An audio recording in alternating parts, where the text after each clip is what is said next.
Mary Sarah Ann. And I'm Martha Baker, and we're here today with the Ye Olde Times in my Ye Olde wagon, asking Thomas Jefferson some of those pressing questions. Mr. Jefferson, do you have anything you'd like to say? Hello, I'm Thomas Jefferson. I was born on April 2nd, 1743, and I will die on July 4th, 1826. I am the primary drafter of the Declaration of Independence, and I am very smart and very rich. I owned a lot of slaves, many of which came from the scandalous Hemmings family. I had a scandal with Miss Hemingway, and we had a bunch of babies. Basically, I'm but I did do a lot of things that are still used in American politics and society today. Thank you so much for being here with us today, Mr. Jefferson. We really appreciate you joining us in the wagon. The first question we have for you today is, what is your greatest individual accomplishment? I bought the Louisiana Territory, which made me a little controversial because it's not an expressed power in the Constitution, but I YOLO'd and did it anyway. And look at how great it turned out. I am also one of the authors of the Declaration of Independence, and I founded the University of Virginia. Wow, great answer, Mr. Jefferson. All right, for our next question, what political party do you represent and why? I'm a Democrat Republican.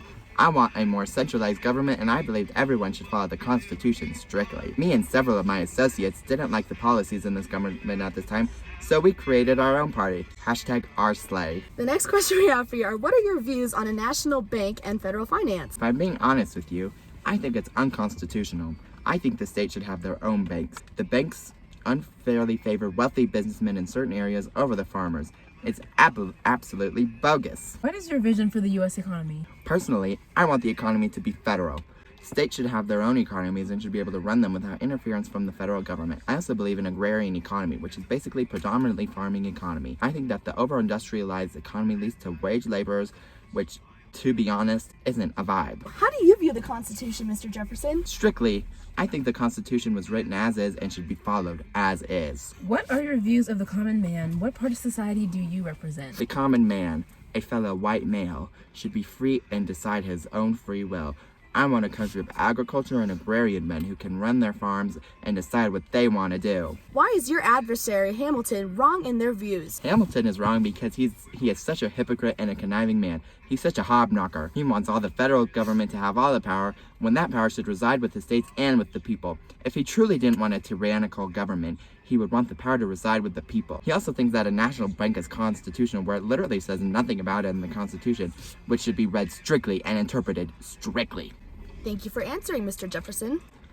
You're welcome. How should the U.S. interact with foreign powers, Great Britain and France? While France and Great Britain fought, I wanted nothing more than to be able to find a way to keep trading with both of them and have constant cash. So I tried to create a foreign policy to continue interacting with both of them while remaining neutral.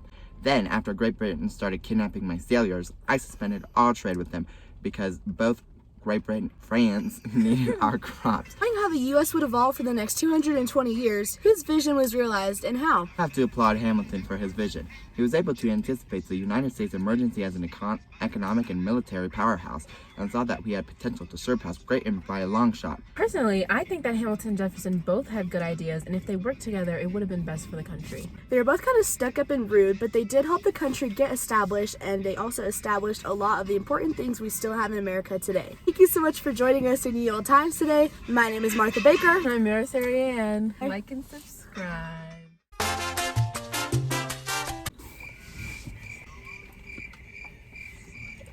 And the biracial baby, or like the black babies or something that you said. Probably. Call them a racist. Should we give ourselves like colonial last names?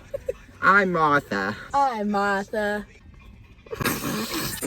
Okay, ready? Everybody knows you have a double chin. Just let it out. Hi, I'm Mary Sarah. You can still see your head. It's fine, it's funny. Both stuck up and kind of rude, but they did help the country get established and established a lot of important things.